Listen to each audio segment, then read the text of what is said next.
Hello, today we are looking at all of the new arts, at least, from Foundation, the new set that is changing a lot about how Magic the Gathering works, because now, again, we have a sort of Magic 20, Magic 19 set that is all about the basic types of cards, but they are pretty good. So this is different because now the cards that are basic are also actually able to get in many decks. So they improve the value, the strength of the uncommon cards, of all of the baseline cards, making Magic stronger for everyone if they want to. You need less of a budget to make a cool deck. So let's get into it. We're filtering in Scryfall on all of the cards that have new art. So you might see something like a Braid, where we have this cool new Centaur, and maybe we get to see a little bit of new lore here as well. This one says, Salis entered the storm brimming with confidence. Her courage crumbled almost as fast as her shield. Of course, a Braid is all about destroying a creature or an artifact, so it doesn't even matter if she has a shield.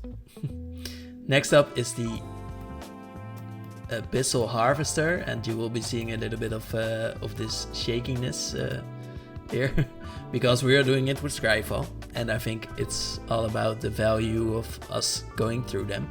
And this is actually a new card, and I think this is really interesting.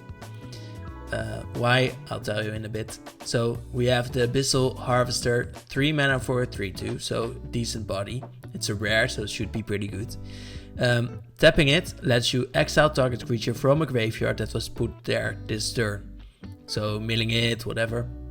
Create a token that's a copy of it, except it's a Nightmare edition in addition to its other types. And then you exile all other Nightmare tokens you control, so that you cannot keep recreating all of the cards. But I would say this allows you to steal a bunch of creatures.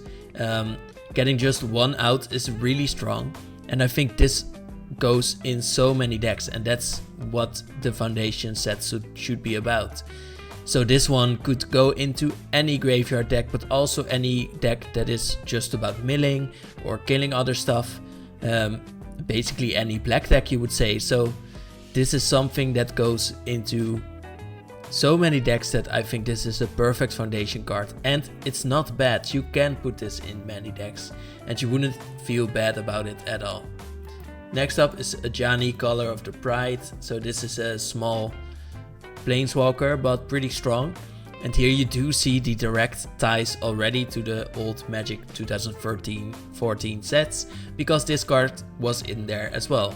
But it got new art, so let's just talk about that a little bit. We see Ajani with his pride, we see him strong in his era of being good, and we see some new things that get into cards, like the way that Ajani's axe goes into the mana value, which is a new thing and I think players really liked. So we are seeing a lot of evolving cards that, well, have not been picked up so well, but now with this art perhaps they will.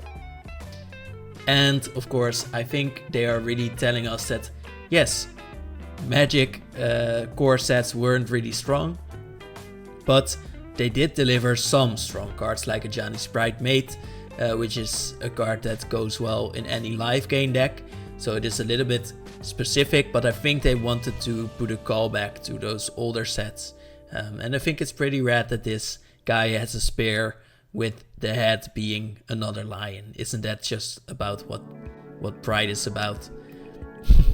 Then we have a new card, Alesha, who laughs at fate. Of course, we had her smiling at death, stuff like that, and now she returns to laugh at fate. And we have again a strong card because we have a 3 mana 2/2. Doesn't seem strong yet, but has First Strike, and when she attacks you put a +1 counter on it. And we see a returning mechanic called Raid, which says at the beginning of your end step, if you attacked this turn, return a creature card with mana value less than or equal to Alesha's power from your graveyard to the battlefield. So if you can grow Alesha, you can get creatures back from the graveyard to the battlefield, which is way stronger than just getting it into your hand.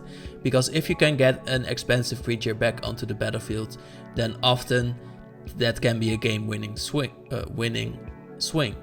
And I think we are solidifying Rakdos in the combat mechanic color with this new legendary creature. So really fun card, I would say. Even if you're just playing it baseline, it will be a creature that grows slowly and can get you cards back onto the battlefield. So in a small creature stack, this would fit really well.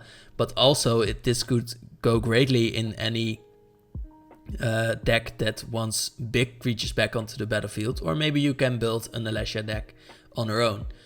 Also, something that I think is really fun about these kinds of sets is the fact that we get to see cards returning, like Alessia, who gets a little bit more lore of being an old lady. That's lore, I tell you. We have strong cards that return, because an offer you can't refuse was from Streets of New Capenna, and it was an uncommon that got really high in price eventually. So it was $4, which is really high for an uncommon, and there aren't really that many places that you can get this to return, except for in a New Capenna set or in a set like Foundations, which can be from any plane. So I think this is a great chance to have some reprints that can be really strong, and we see it here.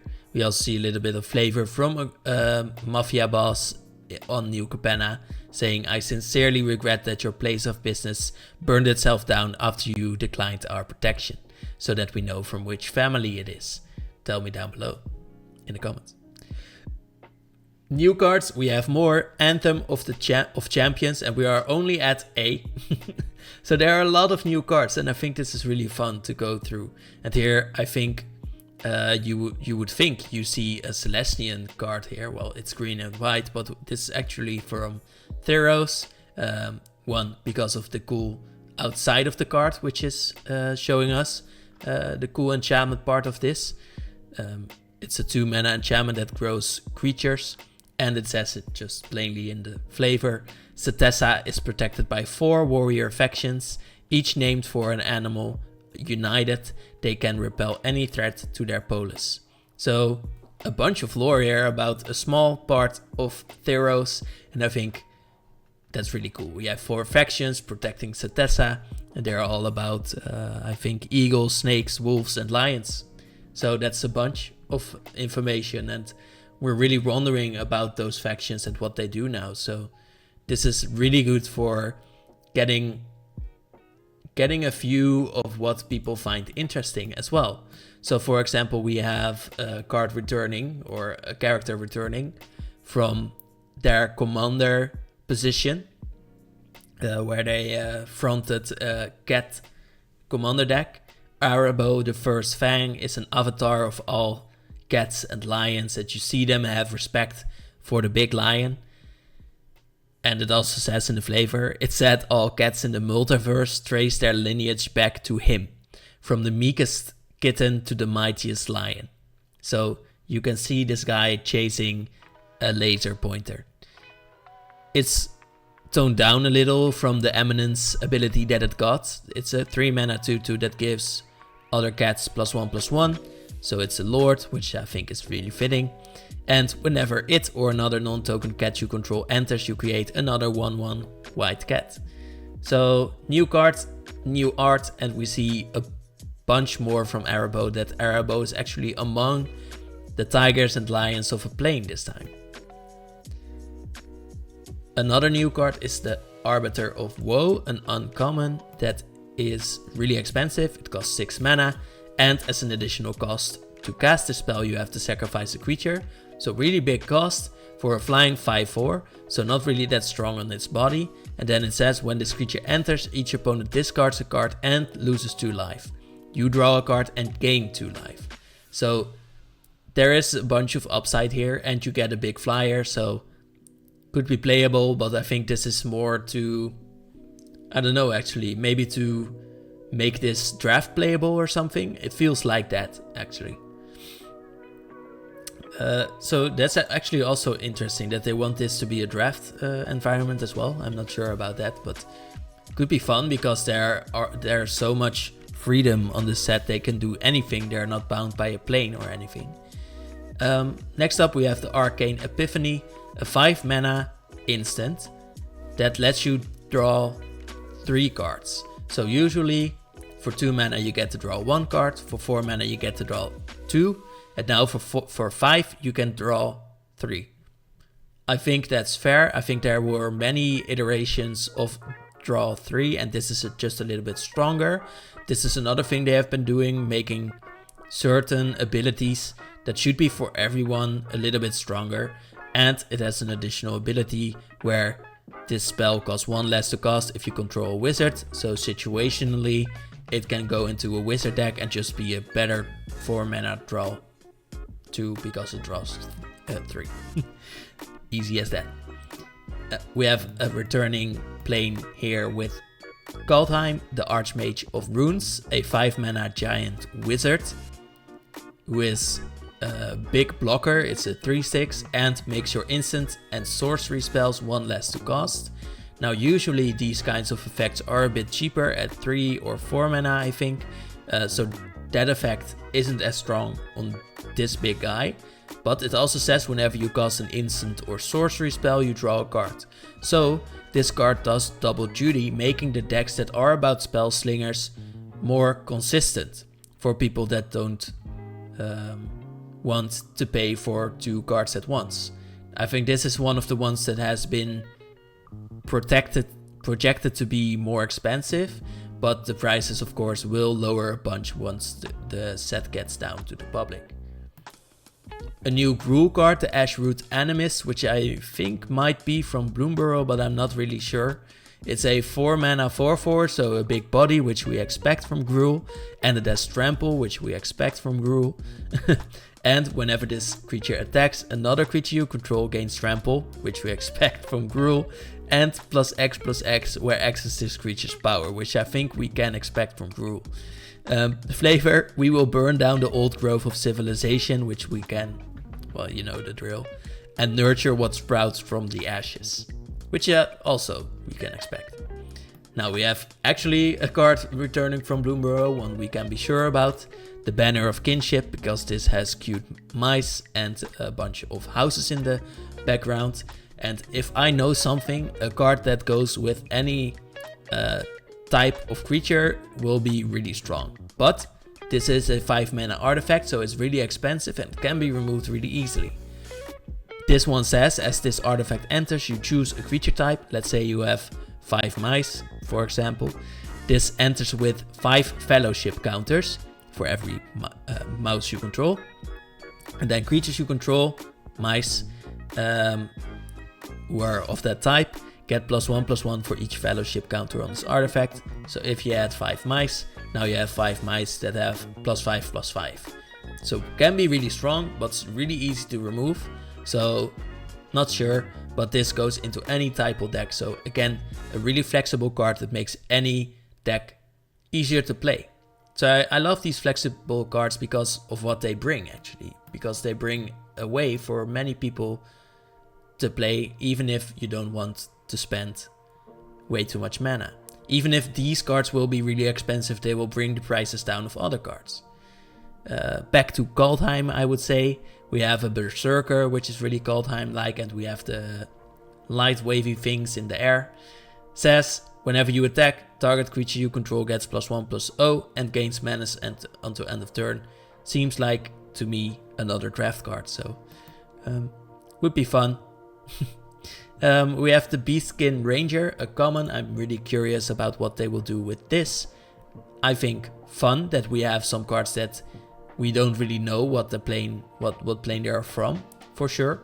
It's a Beastskin Ranger, a 3 mana 3/3, so a big body, which we expect from green with Trample. Not going to do that bit again. And whenever another creature you control enters, this creature gets +1 power until end of turn. So wants you to have a bunch of creatures, which is very a la green, and then wants to grow itself, which is also very a la green. Actually, I'm doing the bit again. We smelled you coming from a mile away, outsider. Okay, that's it's not really friendly guy. Not really friendly guys. We're keeping to them. We have a shark, a humanoid shark with a nose ring. Isn't that something that adds a lot to the game? I think it's from Ixalan actually, with the way this art is being presented. And says when this creature enters, return target creature an opponent controls to its owner's hand, which does feel like something a shark would do. So I think this is really fun way to make a new sort of bounce creature. Also, I think now that I'm thinking about it, this is a joke about bouncer and something that bounces a creature back to your hand. Shouldn't have missed that, huh? We continue with mechanic Threshold. Threshold means that an ability triggers when you have 7 or more cards in your graveyard. This one becomes a 4/4, and when it enters the 4 mana flying creature, you mill 3 cards. So this is really a great card, I would say, in decks that are not too strong to make you fill your graveyard and then have a flyer left over. Also, having a 4/4 flyer isn't that bad for a 4 mana card, so usually they would cost 5, and I think this is a great upgrade because it's so specific actually this time. And then we have Blasphemous Edict, which is new actually. A 5 mana sorcery where you may pay black mana rather than pay the spell's mana cost if there are 13 or more creatures on the battlefield. Then each player sacrifices 13 creatures of their choice. So this can just be a 1 mana spell that makes each player sacrifice 13 creatures of their choice, and then the only requirement will be that there are 13 or more creatures on the battlefield in total. So this could be a board wipe because every player doesn't have 13 creatures, only there are 13 in total. And perhaps you have a sort of token synergy deck where you have way more than 13 creatures and you can blow your opponents out and you can be the only one with creatures remaining. I think that is what the art is pointing towards because of the spirits flying away from the candles being blown out, and spirits being a great token synergy archetype in black and white. Isn't that cool? So pointing you towards the direction of deck building but not really forcing you, I think is a great way to go about it. We have the Bloodthirsty Conqueror, a 5 mana Vampire Knight mythic. It's a 5/5 flying death touch, so that for 5 mana is really efficient already, and whenever an opponent loses life, you gain that much life. This can go in a combo really quickly, so I think this enables a bunch of strong combo decks. And why wouldn't you? Because many people love playing combo decks, and definitely with life gain. Not many people like to play against it because it's really hard to beat. But still, going about the way of making decks stronger for everyone. I think adding a mythic is a little bit less strong, but here we go. We have a 1 mana deal 3 damage to each opponent. That's, I think, really interesting because of the amount of red decks that have been about dealing damage quickly to your opponents. So doubling this damage goes really quickly because from 9 damage you will do 18 damage. Isn't that a fun thing to do? Going on, we have more of the same cards. We have Bulk Up. 2 mana, double target creature's power until end of turn. I think that's a really strong ability actually. And it has flashback, so for 6 mana you can play it later once again.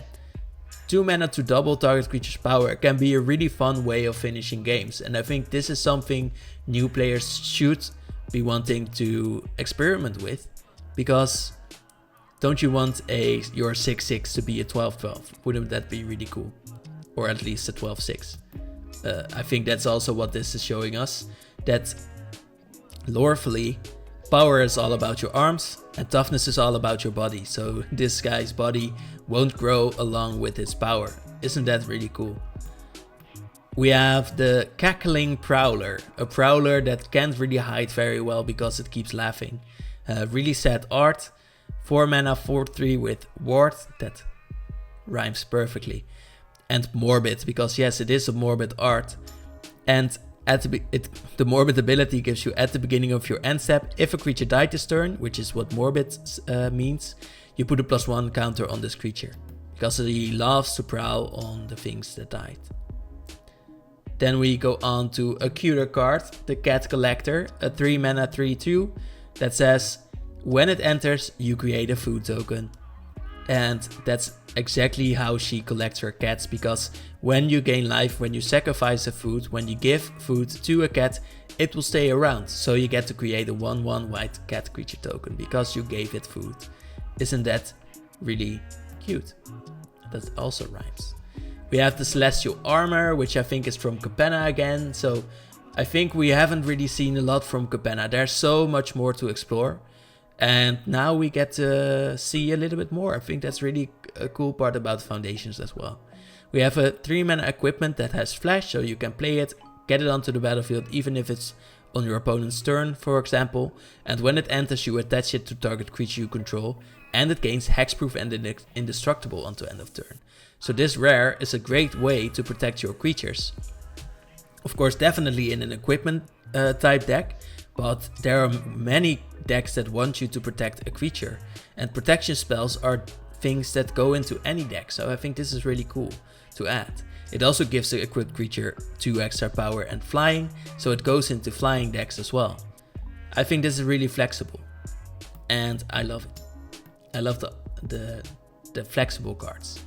We have the Cephalid Ink Mage. We haven't seen many octopi humanoids, I would say, in the last couple of years, but this is actually a cephalid, and I think this is something that people have been asking for, because they have been humanizing the cephalids too much, and this does look like a cephalid really well. We have a 3 mana 2/2 that says when it enters you surveil 3, and when the threshold is hit, which you can hit very easily by surveilling the 3 cards into your graveyard, this guy can't be blocked. So you have a 2/2 that can't be blocked. So will deal damage really quickly, fills your graveyard a little bit. I think that's a really cool card that goes into many decks. We have a new Chandra. It's a Flame Shaper 7 mana planeswalker that I think wants to push Chandra's story a little bit before she gets more popular. So I think that's a really cool way to stick together maybe a Chandra planeswalker theme, which we have seen before. So 7 mana should be really good. I think she is, because when she enters you can immediately ultimate her. -4 to deal 8 damage divided as you choose among any number of target creatures and or planeswalkers. That's I think pretty strong on a 7 mana card as well, but then you get to keep Chandra around while you have destroyed hopefully the strongest creatures from your opponent, so you might be safe with your Chandra. Then you can +2 her to add 3 red mana. So doing that 3 times will already get you all of your mana back, girl math. Then you exile the top 3 cards of your library and choose one, and you may play that card this turn.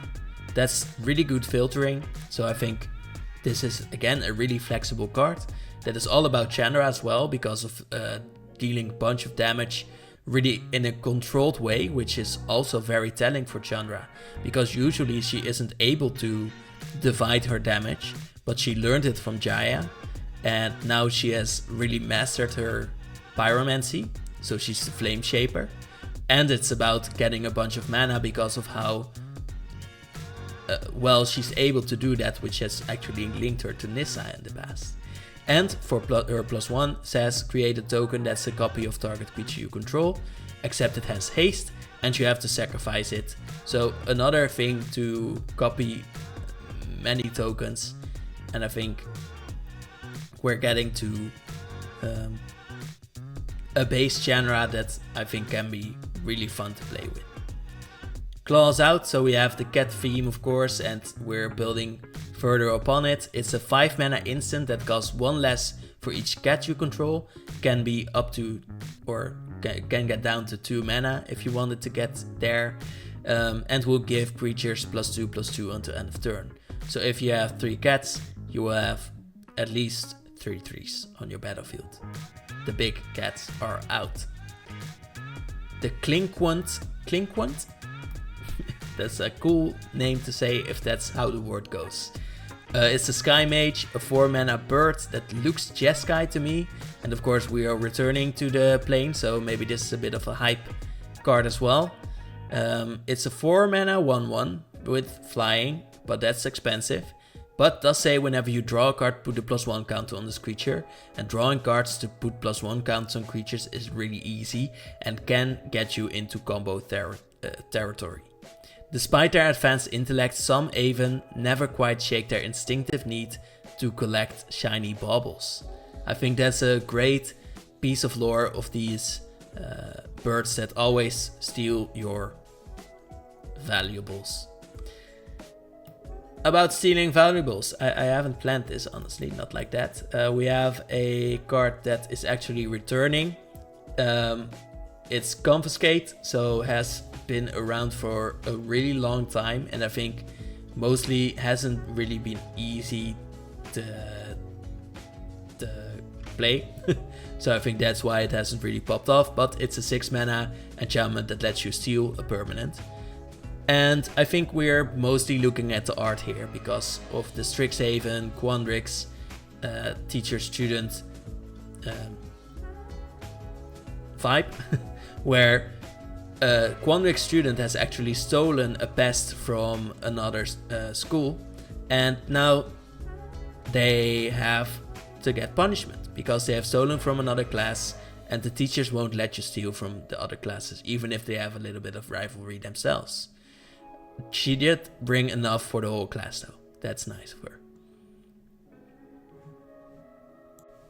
We have the not so courageous goblin, which is just a joke, which is often in red.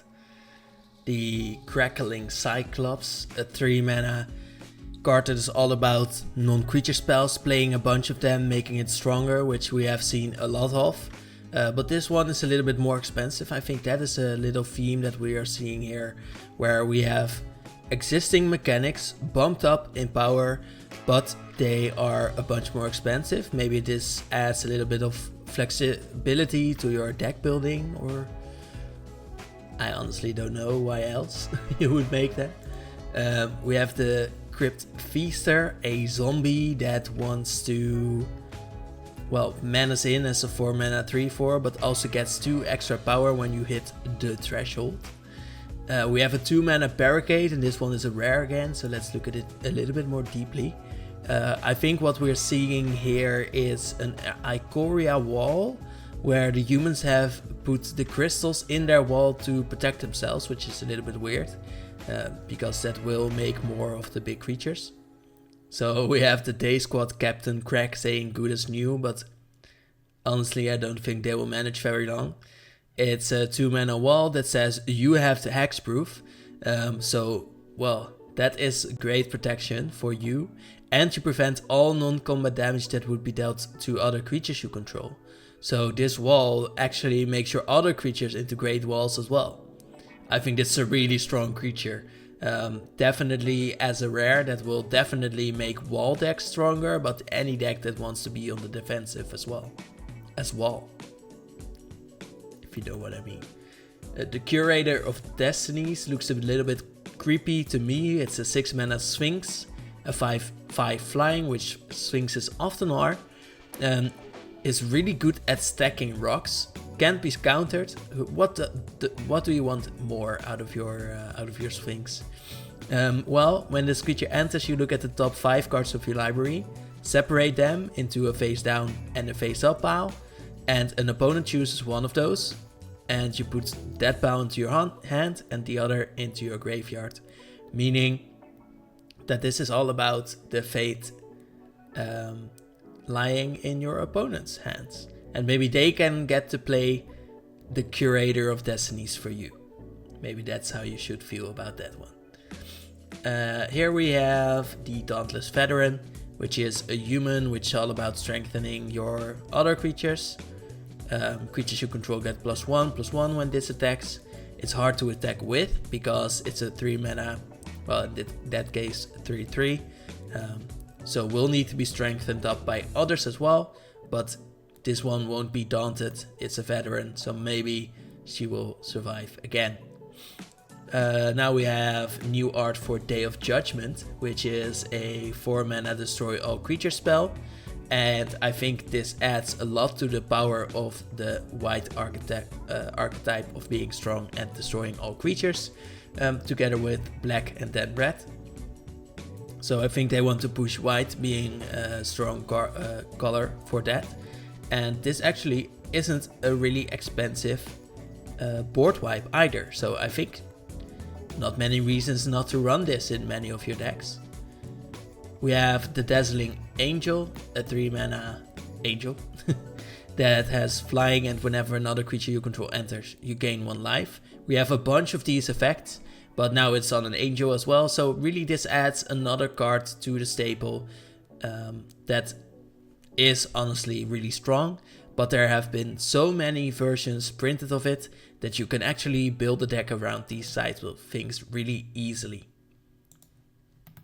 Going on, we have Dominaria, the Divine Resilience. It is Dominaria because of the Shattered Glass style on the shield here. It's a 1-mana card with Kicker as well, which was on Dominaria too. And for 1 mana, target creature gains Indestructible, if it's a creature you control. And if it is kicked, so you pay 4 mana, instead any number of target creatures you control gain Indestructible until end of turn. Meaning for 1 mana you get to protect 1, and for 4 mana you get to protect all of your creatures, and that is a really strong effect. Definitely when you start combining them with board wipes, which will cost you, for example, 8 with the Judgment card, but then you have a board and your opponents don't, so that might be a game winner. Doubling Season, definitely a staple, has got a new art that's really cute and anime-like, but at least it's cute. And well, we know this one, but let's go over it. It's a 5-mana enchantment that lets you double the amount of tokens you control, and that lets you double the amount of counters put on creatures, put on permanents actually, and that is just a really strong effect because doubling effects are always strong. And I think adding a new cute version of it will be fun for players to play with, and it will lower the value of the normal versions, so I think this is a win for everyone who likes to play Magic. Dragon Trainer, an uncommon that's a 1/1 that brings in a 4/4 flying. With flying, I think this is great for decks that want to populate, for example. I think this is great for dragon, well, maybe dragon decks, but this is on a human, so not really in that case actually. But again, there are going to be multiple ways to use this. Maybe if you want multiple creatures entering, maybe if you want to bounce this creature, make multiple dragons, something like that, but there are multiple ways to actually break this uncommon, and I think this is perfect for adding some more flexibility to the game. And I think we also have to think about the way that this will strengthen other sets, because for example, we know we have a dragon set coming up because there is the Tarkir the Tarkir set coming up. So we will need cards that are great with building dragons. So this will be added to some standard decks, and that will bring flexibility to the standard metagame as well, which is really needed. Speaking about dragons, we have the Drake Hatcher, a 2-mana card that doesn't really make dragons, but drakes. 2 mana for a 1/3 with Vigilance and Prowess. So this works really well with your instant sorcery type deck, where you're playing a bunch of instants and sorceries, which are known creatures, and will strengthen your 1/3, maybe to protect yourself.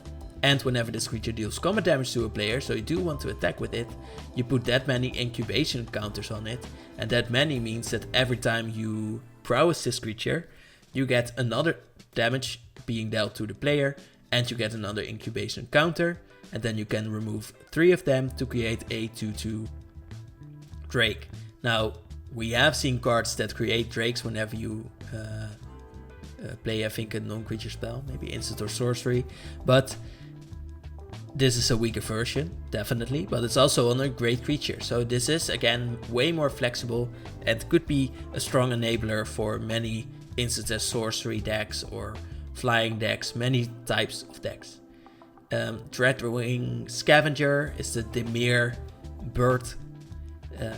So a 3 mana 2/2 flying. Often Dimir cards aren't really as strong, but they will play outside of the battlefield. This creature says whenever it enters or attacks you, draw then discard. So filtering your deck for the greatest cards you ever had and needed. And then Threshold means it gets +1/+1 and Death Touch. So this can be a great... This can later trade with another creature, but at the beginning of the game you can have this creature get you a bunch of new cards, getting a bunch of cards into the graveyard as well. Now, we have a Selesnya card. So what will Selesnya be about this coming time? Because this is a reprint again. Dryad Militant says if an instant or sorcery would be put into a graveyard from anywhere, exile it instead. So maybe Wizards is afraid of instant and sorcery decks being too strong, and Dryad Militant can be a great way to stop them, because now we have a card that can stop those particular cards. Maybe this will be a great sideboard card in strong standard championships, and it has a little bit of flavor. Once my guild welcomed outsiders, too many preyed on our generosity, mistaking it for weakness. No more. And well, that is really interesting, I would say, because we have seen the Celestians being defiled in the last sets, maybe even by their own leaders, and now we can see how the Celestians still are very much on their own side with this new flavored text for them. Now we have a cute card again, the Eager Truffle Snout, which is looking for food. It's a 3 mana 4/2 with trample for the decks that want you to have 4+ power maybe. And says whenever this deals common damage to a player, you create a food token. So maybe we can expect some food decks to come in the coming sets. Electro Duplicate has Dragon Art, which I think again focuses us on the dragons that will be coming. It's a 3 mana sorcery that creates a token of a target creature you control, gives it haste, and makes you sacrifice it at the beginning of the end step. And then for 4 mana you can return this card maybe the turn later to have it all happen over again. This has been getting a great price for an alternate art of it, but I think this is already a really cool art of the dragon with its electrical duplicate swirling around it. Also swirling is this, who is this from? Seems like Strixhaven, but I don't know what school they're in, because they're using water and fire, which should be Prismari, but the robe is white, so I'm not sure. Elementalist Adept could be Kaladesh therefore, but I don't think so. It's a 2 mana flash 2/1 with prowess, so really simple, but we're seeing the prowess ability again, so maybe that will be a theme. Think that would be fun. We have vampires. Elenda, Saint of Dusk, is from Ixalan, of course, the vampire standing under the sun, which is funny for vampires, but they can. It's a 4 mana 4/4, so already a strong body on this rare. Has lifelink and hexproof from instants. Sorceries can still hit it. And as long as your life total is greater than your starting life total, she gets +1/+1 and menace, making it a 5/5 menace for 4, which is a great body.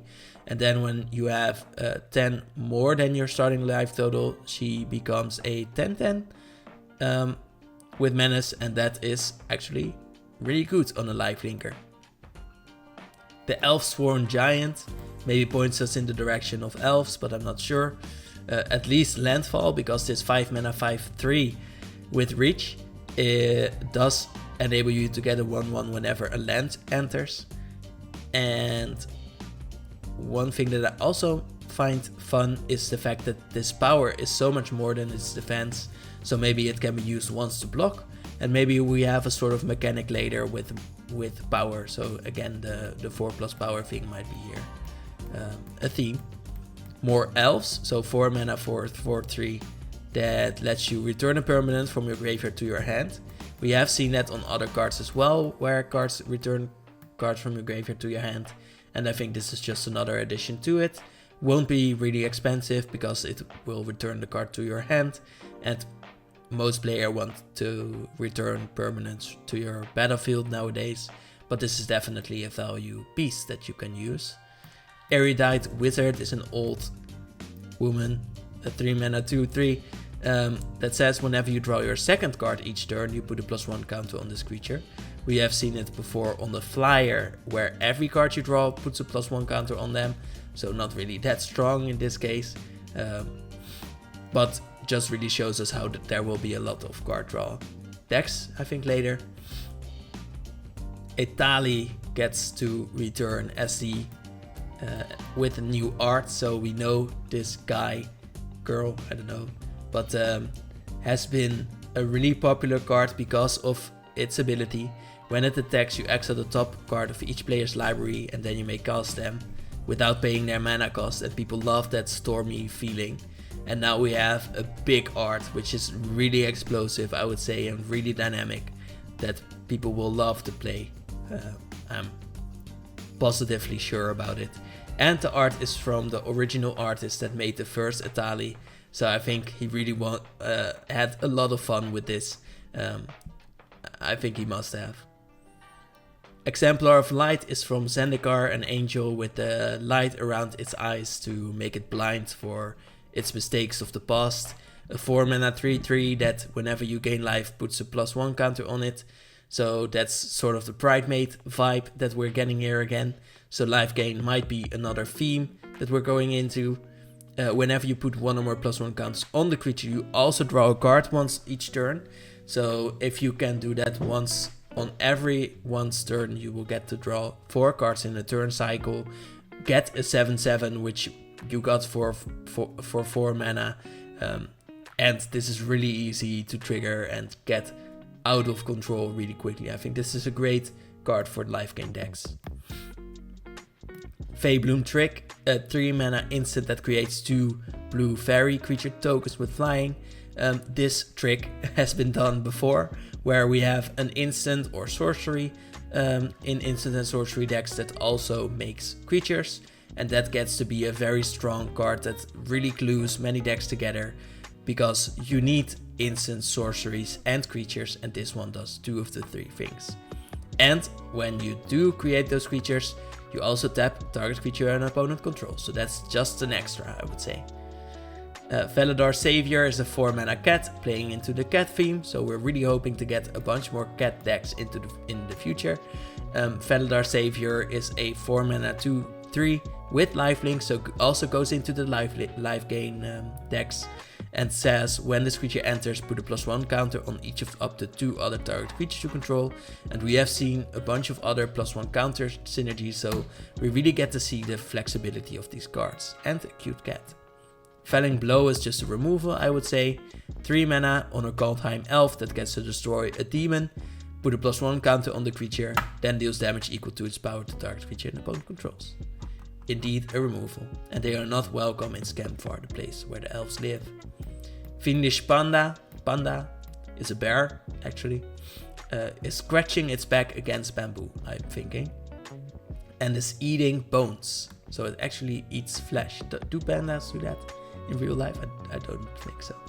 4 mana for a 3/2, whenever you gain life, put a +1 counter on this creature, again, and when this creature dies, return another target non-bear creature card, hates bears, with mana value less than or equal to this creature's power from the graveyard to the battlefield. So you do get to return another creature, and you can't return another Fiendish Panda. Fiery Annihilation, 3 mana that for an instant that deals 5 damage to target creature, and you exile its equipment. So we have seen a little bit of equipment synergy before, maybe equipments will be strong, and here we have a hate card for it. We have seen it before, with what was it actually? I'm not sure again. I forget, and I'm forgetful. We have the fishing pole. I actually have the mind of a fish when it comes to remembering things. It's a 1 mana equipment, so another equipment that says that the creature has the ability to tap when you pay 1 mana to put a bait counter on the fishing pole, so you can let your creature go fishing. And then whenever equipped creature becomes untapped, you remove a bait counter from this equipment and create a 1/1. So for 1 mana you can tap this, put a counter on it, and then have the creature become untapped and create a 1/1. So basically for 1 mana and waiting a turn you get a 1/1. But another way to see this is you put a counter on it, so maybe you can increase the amount of counters on the equipment via other ways. And in that case you don't have to tap the 1 mana anymore, because you will have more counters from other ways, and whenever the creature then gets untapped, you create other 1/1 fish tokens, and you keep doing that just by attacking with the creature, or making it tap, for example, for a vehicle, and the vehicles will be in the next set. So I think that is what we're seeing here. Fleeting Flight, 1 mana to put a +1 counter on it, giving it flying and preventing all combat damage. So another protection spell. Maybe we have some sort of create 1 big creature decks coming up, because this would be great in it, and we have seen more protection spells for 1. We see the forest, where we see a little monkey, maybe, climbing into a tree. Who is that? Who is the monkey? Do we know who the monkey is? Is it Loot? We see a monkey. We see a monkey. Genesis Wave is a Quandrix card again. 3 green mana and X, where X will make you reveal the top cards of your library, and you may put any number of permanent cards with mana value X or less from among them onto the battlefield. That's great, but does cost you the extra 3 mana. Then you put all of them that weren't put onto the battlefield into your graveyard. So you will want to put a lot of mana into this card that has returned from Scars of Mirrodin, so really old actually. But beautiful new art, and maybe a way to play it again. Maybe they're pushing some old cards that they wanted to be popular. Could also be the case. We have Ghalta, the Primal Hunger, which is another returning card from Ixalan. A 12 mana legendary creature. You would say, how do you get to there? Well, it costs X less the cost, where X is the total power of creatures you control. So actually really easy to get a 2 mana 12/12 with trample onto the battlefield. And we have some new art really showing how big this dinosaur is, with some birds for skill. She is the predator's appetite, the hunter's ferocity, the primordial progenitor of claws and fangs. Did the previous one also get that flavor? Because maybe then we get to see the white dinosaur as well later. We have Tiada, Font of Hope, a 2 mana angel that gets to return from New Capenna again. So second angel we've seen, so that might be something that is pointed towards getting angels. Which set would that be? I actually don't know. Maybe the space set. Now she is New Capenna's greatest hope. What she does is she strengthens other angels that enter the battlefield. Each other angel enters with an additional +1 counter for each angel you already control, so that can get out of hand pretty quickly. And then you can tap her for 1 white mana, which you can cast only for angel spells. So really specific, but I think they just wanted to have her returned because of how expensive she was getting. So I think that's a great way to enable more players to play. We have a simple card, 5 mana 10/10, so sometimes stronger than Ghalta, sometimes weaker. Doesn't have any text, so I think that's why they make this really full art.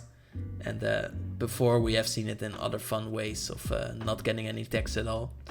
So Goblin Borders, a 3 mana 3/2 that has Preaches screaming in the flavor text. It has Raid, and the Raid ability says that it enters with a +1 counter. So could be a 4/3. So really simple, but again a card that works with Raid. So this could be a draft thing, or maybe we will see more Raid cards, which could be in the race set, honestly.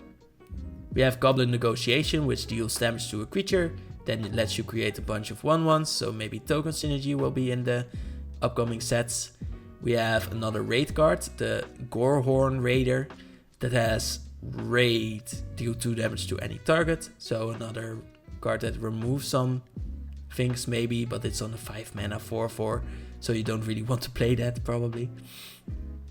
The Grappling Kraken, which has another landfall ability. I think the other one was in green, so maybe there will be a blue-green landfall deck in the future. A 6 mana 5/6 with landfall. Whenever a land you control enters tap, target creature an opponent controls and put a stun counter on it. Really the only thing the C wants to do is tap things and bounce them to your hand. And we see Kiora, which I think we saw before. Apparently this Kraken only wants a hug also. We have the Guardian Heir, 6 mana for a lifelink 1/1. That's heavy, but when it enters you create 2 3/3 White Knight creature tokens. So that does mean that you get 6 mana 7/7 basically, and having it on spread creatures is also a strong part for a white creature that really wants a bunch of creatures to enter with her and strengthen them. We have a Plunderer with Raid again, of course, should be. 3 mana Death Touch 2/2 with Parrot, which is really cute, but it's also a skeleton. And the Raid ability says, look at the top 3 cards of your library. You may put one of those cards back on top of your library and the rest into your graveyard, meaning you can play those skeletons again. And the other one you can get next turn, so that is great card filtering. The App Parent is a 2 mana parent that's very proud of his at least 8 children. A 2 mana 2/2 that enters with a bunch of tokens again, so really tokens are coming to get you, I know it. It will create a number of 1/1s equal to the number of other creatures you control named Heir Apparent, and you can have a deck with any number of cards named Heir Apparent. Heir Apparent? I'm not sure if there is a joke, but it feels like there is. But fun. We have seen cards like this become really expensive quickly, like the Reds. This is a common, but I think this is also a little bit of a cash grab, honestly. The Helpful Hunter, a 2 mana creature that draws a card. We have seen this before, and this always is strong. And it's on a cat, so this goes into that theme greatly. And we have Basri Cat, who says, the conquering hero returns. What trials did you face, little one? And trials are a thing from Amon Cat. So I think flavor win all around. Herald of Eternal Dawn, also look at how proud it is. You can pause the video there if you want. Has a $350 version of it. The anime version, one showed now. It's a 7 mana angel, so angels again, with flash, and you can't lose the game, and your opponents can't win the games. I think that's also a part of it, aside from the obvious art thing. So can be a really strong card, and the art is really slay. So I think that is the combination of things that makes this expensive. Hidetsugu's Second Right is a returning card from a long time ago from Kamigawa. So Hidetsugu came back as a sort of demon-fused ogre and, wanted to eat everything because of its hungry demon. It's a 4 mana card that says if target player has exactly 10 life, it deals 10 damage to that player, meaning they die. High Fate Trickster is returning from Eldraine. Not really returning, but returning Eldraine, so showing us the tricksters that we haven't seen a lot about, except for, of course, Kellen and his father. 4 mana 4/2 with flash, so can be a great way to kill any creature coming at you. Has flying, so even can block them, and you may cast spells as though they had flash, which is actually a really strong ability, definitely in control decks. So this will really boost a bunch of control decks and make control really strong whenever you start a new set. So usually I think this also adds something to the way in which normally just red is the answer. But aggressive decks won't be the only strong things around in this standard environment. We have the 5 mana High Society Hunter which is a Vampire Noble 5/3 with flying, so can be a really aggressive card. And whenever this creature attacks, you may sacrifice another creature and then put a +1 counter on this creature. Again, a slowly growing creature, which we have seen a lot from. So becoming a 6/4 with flying can be a really great beater, because in 3 turns you will have defeated your opponent, and whenever another non-token creature dies, you draw a card. But I think you should basically be finishing the game with this Vampire Noble. Homunculus Horde is a 4-mana homunculus, which we haven't seen a bunch of, but maybe this is slowly pushing the type. 4-mana 2/2 that says whenever you draw your second card each turn, you create a token that's a copy of this creature. Meaning every turn you get to create a token of this 2/2, and then if you get to trigger it again and you have the 2 creatures on the battlefield, you will have 4. Also says something fun from the Azorius from Ravnica, which is that is why you triple check all decimals when commissioning a new batch of homunculi, because if you have too many, they will expand. Next up we have the Hungry Ghoul, which is eating a bone, and his shadow is as well. All at once the Warden realized the string of mysterious escapes was an entirely different problem. I don't understand this one. But it's a common 2-mana 2/2 that says 1 mana you can sacrifice another creature to grow this creature again. Again with the growing of the creatures, but also a sacrifice outlet, which will be really strong in many cases. Icewind Elemental, a 5-mana flying 3/4, which will be about tapping? Not even. When this creature enters, draw a card and discard a card. That's not flavorful at all. Okay, interesting. Maybe they want to get rid of just ice being about tapping. That could be it. So maybe they want to change the flavor with these types of cards.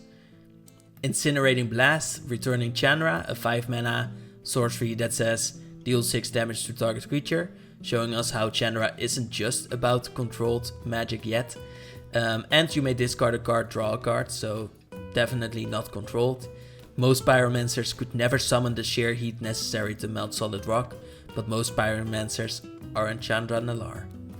So showing us how powerful she is, basically. A 3-mana Human Cleric next up that says when this creature dies, if it wasn't a demon, return it with 2 +1 counters, and it is a demon. So it will return as a really weak 4/3 demon. And dramatically says, rise my liege, rise and blanket the world in the eternal night. And it will just be a 4/3. Imagine their sadness. Infestation Sage is all about destroying your food, because it's a 1-mana 1/1 that when it dies returns a 1/1 insect creature token.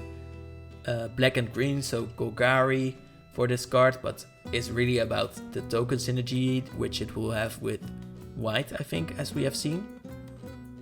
Inspiration from Beyond is from an Izzet deck maybe, or an Izzet character that is being inspired by spirits. So usually not what you see, but maybe this is from another plane. I'm thinking maybe Innistrad or something, but I'm not sure. 3 mana to mill 3 cards, then return an instant or sorcery from your graveyard to your hand, and then for flashback you can do it again. Maybe you can keep returning those types of cards and you can continue milling yourself. So could be fun in a way to mill yourself down to your deck with just 2 inspirations from Beyond. When seeking spiritual enlightenment, best to go directly to the source. The spirits, I see. Might be Izzet yet. Inspiring Paladin is a 3 mana, I think, Ardenvale card, might be. During your turn, this creature has first strike, so we have seen that on Eldraine cards. During your turn, creatures you control also get first strike when they have +1 counts on them. So wants you to go white, wants you to put +1 counts on your creatures, and nothing we haven't seen before in this set. Next up is the island, which we see Quandrix again. So we do have some storylines, sort of, in the set. where we see Simone returning, and the Quandrix, and maybe some other planes like Eldraine returning a bunch of times. Eldraine again. Or no, I think this is Dominaria, maybe. Joust through 1 mana to deal 3 damage to target attacking, blocking, or blocking creature. You also gain 1 life, so great for the life gain. Also solidifying white in a sort of targeted removal color for attacking or blocking creatures, which it already was, but we're really solidifying it now. Kaido, which is a new planeswalker, I think, also might get expensive because of the other Kaidos that people have been fans of. It's a 3 mana card that also goes into its name with its art. And whenever a creature you control deals combat damage to a player, you put a loyalty counter on Kaido, so great with ninjas again. I think really making ninjas a sort of planeswalker type deck, almost. So might be easy actually to get to the ultimate, the -9, which says you get an emblem with whenever a player casts a spell, you create a 2/1. That is really strong. They will also be ninja, so really good fodder, but will really be easy to get a bunch of 2/1s, so this will make you the enemy, the arch enemy, but for a reason, because it will be easy to win. 1 mana up to 1 target creature you control can't be blocked, so a +1 but will get you another +1 from the creature dealing damage. You then draw a card and discard a card as well, so really strong ability. And a -2 to create a 2/1 blue ninja creature token. One thing that I also see this card being strong in is +1 counter decks that want you to have creatures become stronger, and then when you can make them unblockable, you can deal a bunch of damage. So it won't be about all of the ninja creature tokens in that case, but it will be about getting one creature to be unblockable with this planeswalker that can keep doing that. We have Kellen returning with a flavor type card. It's a 1 mana 2/1, which is the way in which Kellen gets found by us. Then for 2 mana he becomes a scout. And so for 2 mana, if he is a scout, which he will be, it becomes a human fairy detective. So this is the way in which he goes to Ravnica. And gains when the deals combat damage to a player, you exile the top card of your library, which you may play this turn. And then for 3 mana, if he already is a detective on Ravnica, it also becomes a fairy rogue. So this is the way in which he maybe gets to Thunder Junction, and will be a 3/2 with double strike as well, which will also enable him to deal combat damage twice and get you 2 cards from the top of your library. So that's just an added bonus on top of the lore. Kiora, who we have seen before with the Hugging Kraken, maybe the Hugging Kraken is behind her actually in the art here, is a 3 mana 3/2, so decent body, that enters, lets you draw 2 cards and then discard 2 cards. So again, blue being about drawing, discarding. And Threshold says whenever she attacks, if you have the Threshold, you may create an 8/8 that is a legendary octopus. So will be strong. Also, just now noticing this watermark is the Desparked watermark, meaning this was once a planeswalker. And I think we have seen that multiple times. Well, not with Kellen, of course, but fun. I didn't know that. I'm actually struck. Don't know. Koma is back. So we're getting into a Koma again. It's a 7 mana snaky, so a serpent, that can't be countered, luckily because it's really expensive. Has trample, luckily because it's an 8/12 and really expensive, and ward 4, so it can't be removed very easily.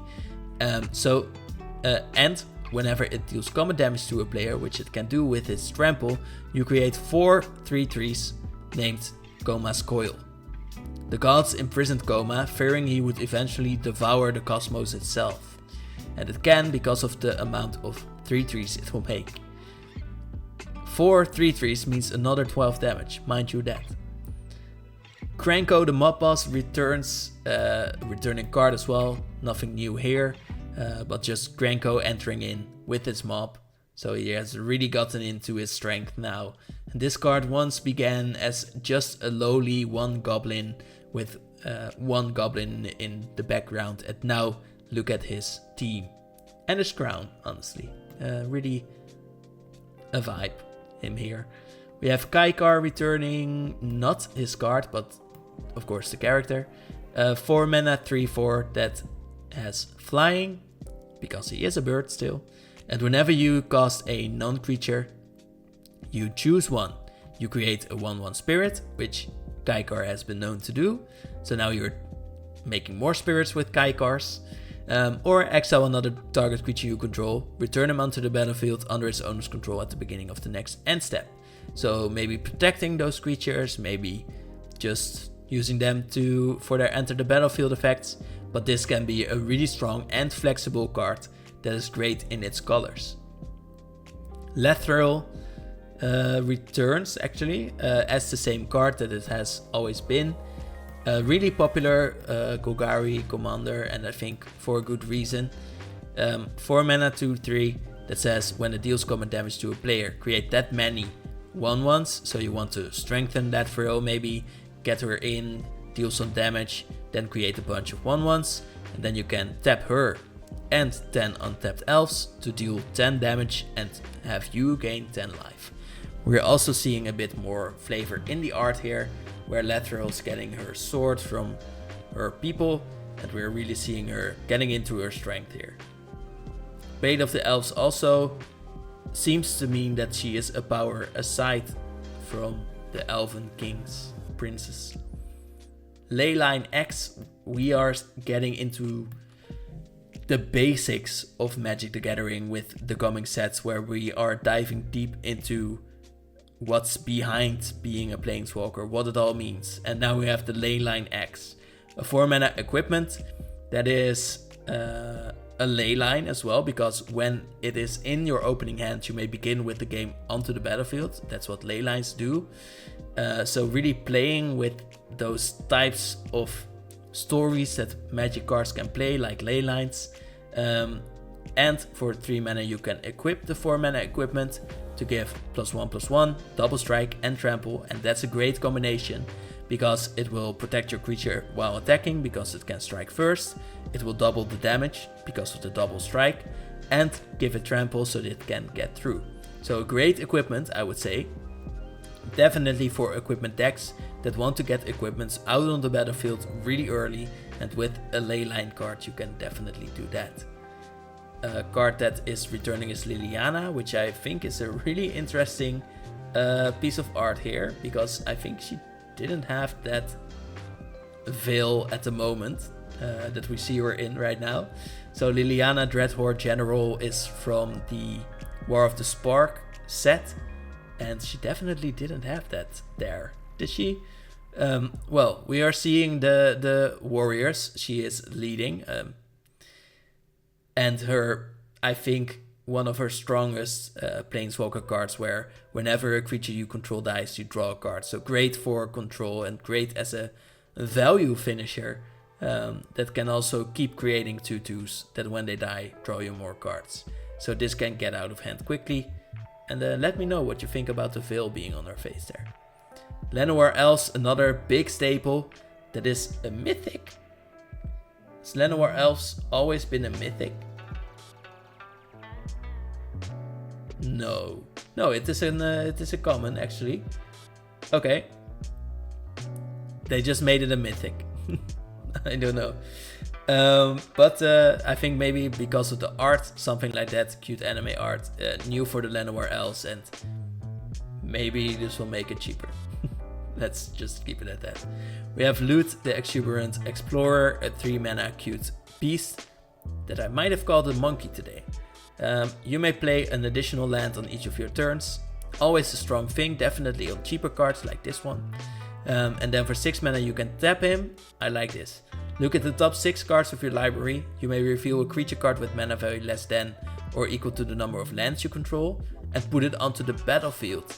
Whoa, that's really strong, because easily you can get a 6 mana creature onto the battlefield, and looking at the top 6 will be enough to get you a creature if you are in a focus deck, which you should be, honestly. We have Bloomburrow returning with the bats, a 5 mana destroy target creature card that only works on tapped creatures. So again, solidifying that targeted removal thing for white, where they work against tapped, attacking or blocking creatures. So I think that's honestly great, because colors need their philosophies and mechanics that they are good at.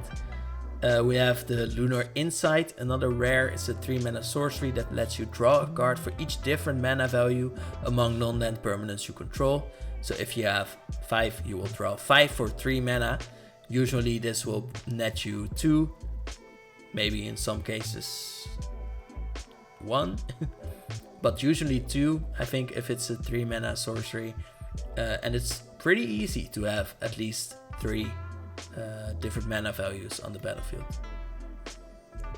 Midnight Snack, another 3 mana card, this time an enchantment that has the Eldraine vibes because of the food mostly, honestly. Raid, where Raid says at the beginning of your end step, if you have raided this turn, you create a food. So you raid the pantry, I think is what's happening here. And then for 3 mana you can sacrifice this enchantment and have target opponent lose X life, where X is the amount of life you gained this turn. So that is definitely a piece of a combo piece, just on an uncommon. So I think this is a great finisher for life gain decks, which they need, because often it's just about the combos, and when they fall short, maybe you need a little bit of reach to end the game. The Mild-Mannered Librarian, who is maybe also a fox, is what we're seeing here. Furries, am I right? 1 mana, 1/1 human that can be transformed indeed into a werewolf for 4 mana, where you put 2/1 counters on it and you draw a card. So it's pretty good, honestly. 1 mana that can later turn into a 3/3 and return you the card that it cost you. I think there are some cute parts of this art as well, where we see the little moons from the book. The Mischievous Mystic is a 2 mana 2/1 with flying. Doesn't fly himself, I don't think, because the fairies are taking him. And whenever you draw your second card each turn, you create a 1/1 blue fairy token. So yeah, I think this is decent and will fit into the flying archetype really well, because it's cheap itself and will create you more flying tokens. The Mossborn Hydra is an extra rare, a 3 mana really dynamic art on this card. 3 mana trample Hydra that should grow a little bit, I think is what this flavor says, because this creature enters with 1/1 counter on it, and then landfall makes you double the amount of +1 counters on this creature. I love doubling counters because there are so many things that also let you double the amount of doubling you do. That this can get out of hand quickly, which Hydras are famous for. The mountain card is from Kaladesh, as we can see from the mountain as well, with Chandra staring epically into the mountain. Muldrotha got a new art, I think one of the most popular commanders, honestly. I have a video about him as well. So a fun card that lets you return permanents and lands, which are also permanents, from your graveyard. And once a turn you can return one of those permanent types from your graveyard.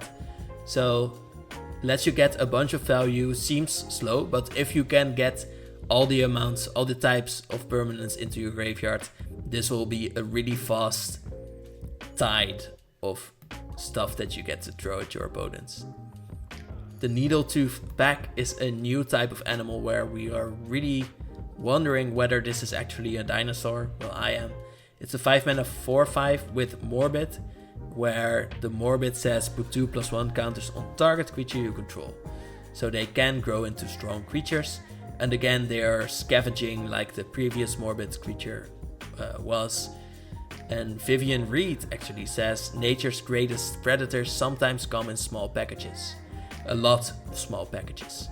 Yeah, so this is the archetype of dinosaur where you have a bunch of them and you can't escape them, which is many people's fear actually. The 9 lives familiar, which cats often have, is also playing with its food. It's a 3 mana 1/1, so it should have a great effect aside from it. That enters with 8 revival counters on it if you cast it, meaning you get to probably return it 8 times. When it dies, yes, if it had a revival counter on it, return it to the battlefield with 1 fewer revival counter on it at the beginning of the next end step.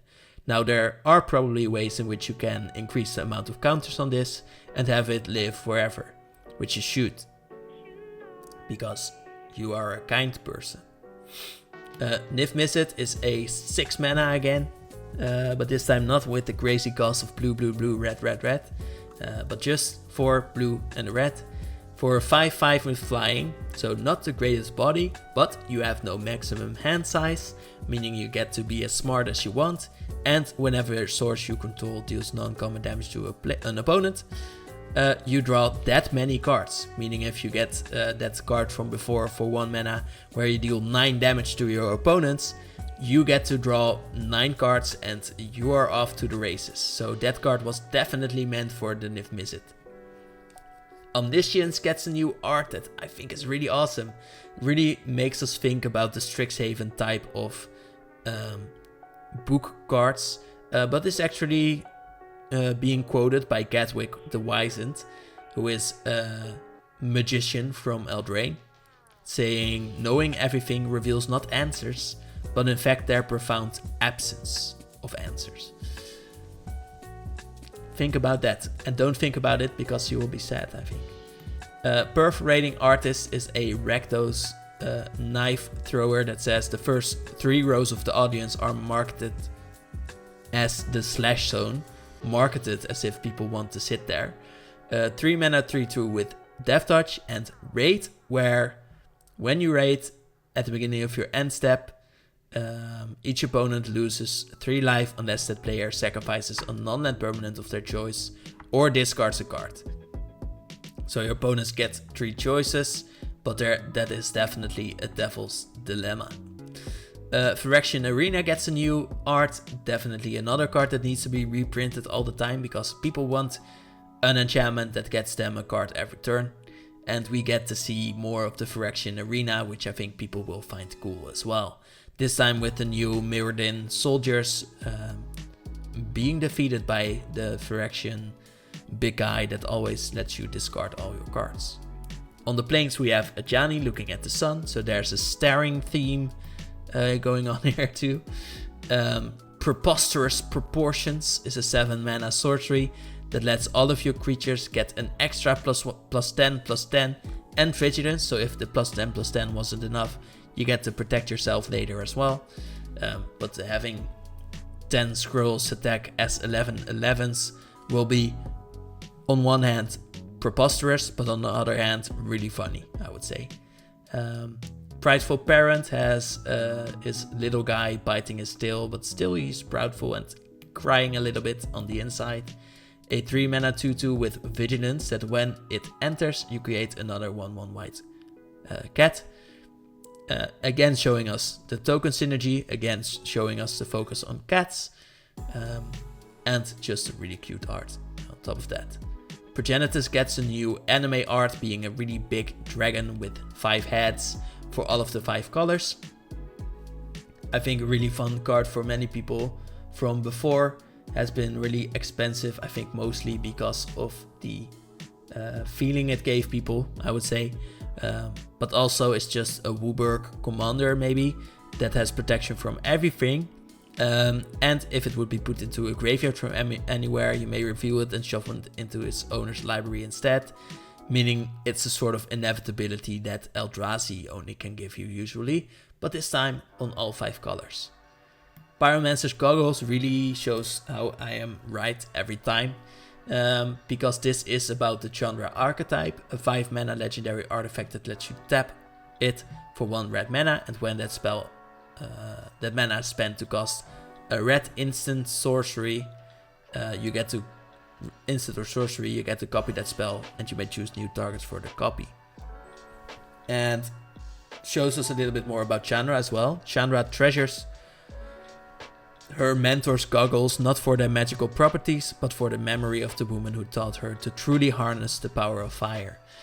Which often means doubling or choosing the targets of your damage, which I said before, but also could be copying spells, which her new Planeswalker actually also does. We have a new big guy that is just big power and a little bit less toughness, which we have seen on the 5/3 before. So another returning mechanic. Again, Vivian Reed telling us something in the flavor, saying, for the first time in all my travels, I've encountered a creature I can only describe as an apex herbivore. And I think we all can, because the birds for size are actually also dinosaurs, so this should be definitely a big one that no one can really mess with. If this charges at you, I think, I'm sorry for you. The quick draw Katana, a new equipment, 2 mana, gives a creature 2 extra power and first strike, really simple, really effective. A new mythic though, Quilt Great Worm, 6 mana for a 7/7, great body, which we expect from green. Whenever a creature you control deals combat damage during your turn, put that many +1 counts on it. So it can grow really quickly, but also is a great lord for all of your big creatures with trample. And you may cast this card from your graveyard by removing 6 counters from among creatures you control, in addition to paying its other costs. So that is a great card that will keep returning, just needs your other creatures to get those bunch of counters, and then it will be very easy to get back. Also likes to eat seagulls, so I really love this guy. Raise the Past, 4 mana to return all creature cards with mana value 2 or less from your graveyard to the battlefield. So a Lorehold piece of lore here, where they are returning all of the people to talk with them for their history lessons. Really strong effect, which we have seen before on a double card that also is a little bit of a board wipe. But having it return, I think, will lower that cost again and will solidify white in the color of returning cards with mana value 2 or less. Ravenous Amulet wants to eat your soul. It's a 2 mana artifact where for 1 mana you can tap it to sacrifice a creature, then draw a card and put a soul counter on it. Then for 4 mana you can sacrifice the artifact, and each player or opponent loses life equal to the number of soul counters on the artifact. So you basically get to ping your opponents, but it takes a while for it to happen, and you need to be careful of your amulet that it is not destroyed in the meantime. But on the other hand, you also get to draw cards in that meantime. Reclamation Sage is returning, another card that lets you do something when it enters the battlefield. So I think enter the battlefield things will be shenanigans. A 3 mana 2/1 that destroys an artifact or enchantment. So a really strong effect as well. Maybe also a little bit of a hate card against artifacts and enchantments. Refute has been told to be the new Cancel. It's a 3 mana counter spell that also lets you draw this card. Draw this card also being a new thing for blue apparently to have on all the cards. Revenge of the Rats, because they are angry that they have been taken over by the new rabbit. It's a 4 mana card that lets you create a tapped 1/1 for each creature card in your graveyard. Maybe they want to avenge all of the corpses, not sure. But also you get to flashback it, so also is great to have in the graveyard because it will have the same cost. Saying the cats are behaving oddly today, almost like they're all scared of something. I think you should be then. Another returning expensive card with new cool art is Rise of the Dark Realms, which was a Liliana card. 9 mana sorcery that lets you put all creature cards from all graveyards under the battlefield under your control. So should win you the game after you got that 9 mana, and I think will be fun in standard. Rite of the Dragon Caller, going back to dragons, 6 mana mythic, which says whenever you cast an instant or sorcery, create a 5/5 red dragon creature token with flying. So that's big. Is a bit of a win more card if you can get this enchantment onto the battlefield and keep it around, but definitely is a way to win. Also really the sort of Ouroboros thing where 2 dragons are eating themselves up by putting themselves aflame is epic from Pendersky. Rune Sealed Wall, the second wall, so maybe wall theme is going on here. A 3 mana wall that has Defender, of course, which you can tap to surveil 1, which you can do on your opponent's turn, so no haste in tapping this creature too soon. I think will be really strong. Sanguine Siphoner is a 2 mana 1/3, so easy to keep around, and whenever it attacks, each opponent loses a life. You gain 1 life. I think this should be about the life gain mostly. A bit of Ravnican lore about the Balaget vampires, which says as life returned to the box of Balaget, the vampires returned to feed upon it. Oh, to feed upon the life. Right. So the vampires returned, honestly. Actually. Scrawling Crawler. That's hard to say, I promise you. 3 mana 3/2. At the beginning of your upkeep, each player draws a card. And whenever an opponent draws a card, that player loses 1 life. So people keep losing life really quickly and get to draw a bunch of cards. So this will speed up the game and hopefully deal more damage to them than it does to you. Sear Slicer Goblin is a 2 mana 2/1 with Raid, where Raid says at the beginning of your end step, create a 1/1 if you raid it. Ikko hadn't intended to start a riot, but now it was on the way. He was having a lot of fun. So basically Goblin shenanigans. Seeker's Folly is a guy looking for his helmet. 3 mana to have target opponent discard 2 cards, or have their creatures get -1/-1. Whatever you need, pick the one you want. Sire of 7 Deaths is a mythic with a bunch of keywords slapped upon it. Says 7 mana for 7/7 with First Strike, Vigilance, Menace, Trample, Reach, and Lifelink, and Ward pay 7 life. So, what does that mean? Because it's actually really hard to read. You will have, as an attacker, a First Strike 7/7 that has to be blocked by 2 creatures. We'll have Trample to get over it anyway. Lifelink to get you some life back. And that's it actually. On the defense, you don't have to tap it because it has Vigilance. We'll also have First Strike still, so can be great as a blocker. Will get you life back, so definitely will be great as a blocker because aggressive decks don't want to attack you, well, quickly at least, with a bunch of creatures. And has Reach for those pesky flyers. And then if you want to remove it, you will have to pay 7 life. So definitely a hard card to remove. Sky Knight Squire is a 2 mana Cat Scout. So cat, that's maybe as flying. Yeah, later we'll get it.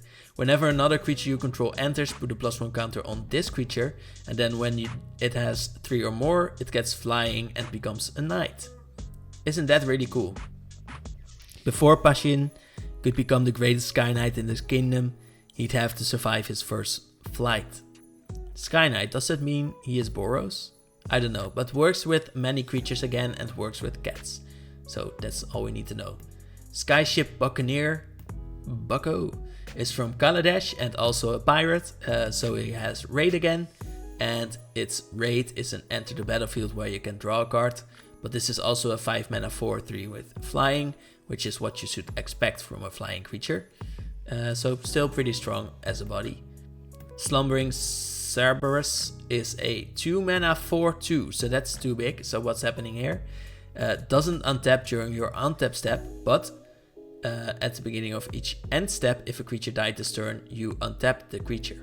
So can untap, but you do need that Morbid every time. And otherwise it's just a 4/2, so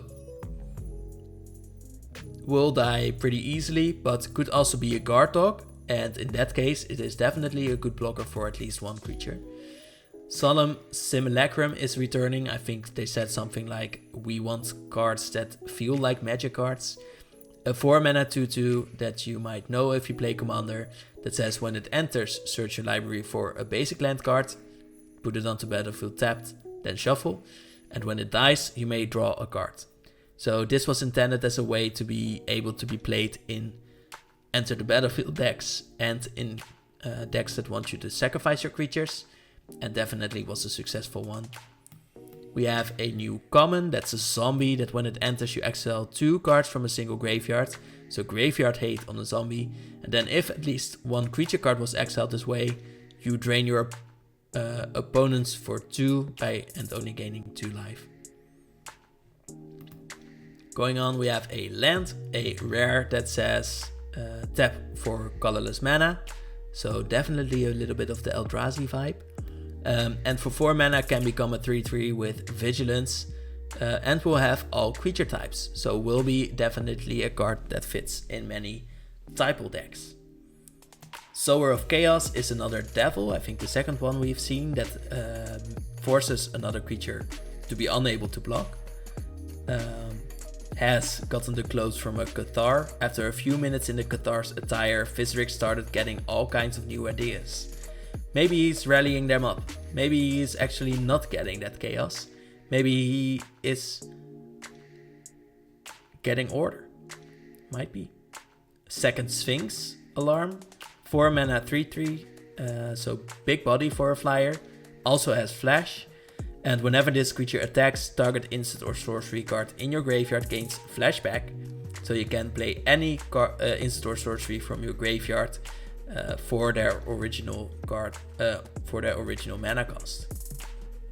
Do have to exile them, of course. Spinner of Souls, a 3 mana reach 4/3 because it is a spider and they have reach, and often are 4/3s or 3/5s. It's also a spirit, and whenever another non-token creature you control dies, you may reveal cards from the top of your library until you reveal a creature card. You may put it into your hand and the rest on the bottom of your library in a random order. So replacing all of the creatures, but you do need to play them again, so you will need a bunch of mana, which you can have because you are in green. And the Squad Rallier, which is a new horn guy. 4 mana 3/4 with the ability to pay 3 mana to let you look at the top 4 cards, reveal a creature card with power 2 or less, which horn guys always do, and put it into your hand. So, look at the top 4, find a small creature, put it into your hand. Now this should be the top end, so I think we are going to see a bunch of aggressive small creature decks from white again. Stab, 1 mana, give a creature -2/-2. Very simple, very elegant. Strix Lookout, 2 mana, Flying Vigilance 1/2, so can get in really easily. Will be great for the flying decks, and you can tap it for 2 mana to draw and then discard a card, which blue keeps doing in the set. Strongbox Raider, a 4 mana raid 5/2, where the raid is an enter the battlefield effect, where you exile the top 2, choose 1, and you may play them. Also the exiling keeps returning. The Sunblessed Healer is healing a little bird, a 2 mana 3/1 with lifelink. And if you kick it with 2 extra mana, you get to return target non-land permanent card with mana value 2 or less from the graveyard to the battlefield. So again, mana 2 or less, power 2 or less, white's really doing that thing. In the swamp, we have Liliana staring at the water. We have the Swiftfoot Boots in standard, right? Are these going in standard? That's really weird, honestly, if they do. It doesn't feel like Swiftfoot Boots should be in there, but here we are. Yeah, I think so. So we know this guy, but it's a 2 mana artifact equipment that gives the creature hexproof and haste, so protection and haste, which is all you need on strong creatures. And equip 1, so you can keep moving it to other creatures really easily. We have the Sylvan Scavenging, which is an enchantment for 3 mana that at your end step, the beginning of it, you put a +1 counter on 1 creature. Or you create a 3/3 if you control a creature with power 4 or greater. Told you so, 4 or greater. Think Twice is a 2 mana draw a card that also has flashback for 3. Is a beautiful Kaldheim card actually. Not sure why this has the extended art thing and stuff, because it wasn't really an expensive card anymore. Or ever. We have Tiny Bones returning, because of course he is. It's a 2 mana 1/3. So great blocker. Weirdly. And whenever an opponent discards a card, you exile it from their graveyard with a stash counter on it. Do we get to steal them? During your turn, you may play cards you don't own with stash counters on them from exile. And mana of any type can be spent to cast those spells. So yes, you get to steal them. And for 4 mana, each opponent discards a card, which means they will get exiled from their graveyard with a stash counter on it, and you can play them.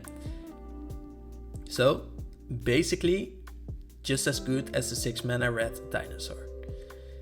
Tragic Banshee is an uncommon, 5 mana 5/3, so definitely wanted to attack and die. Maybe get a creature with it. And then Morbid, when this enters, target creature an opponent controls gets -1. But when you trigger the Morbid, if a creature died this turn, so you trigger the Morbid, that creature gets -13/13. That should kill it. Another Spider, it's a 1/4 this time. It does have Reach, which it should, and Death Touch, so definitely a great blocker for flyers. So this is the flying hate that we are seeing here. And for 3 mana, you can put a +1 counter on target creature you control. So with enough mana, this can spiral for you, and will of course work with the +1 counter decks. We have the Twin Blade Blessing, a 3 mana flash enchantment that will give a creature double strike, so can be a great combat tool as well. The Twin Flame Tyrant is a 5 mana 3/5. On the Mythic, that says if a source you control would deal damage to an opponent or a permanent they control, it deals double that damage instead. So this is actually a 6/5 in that way.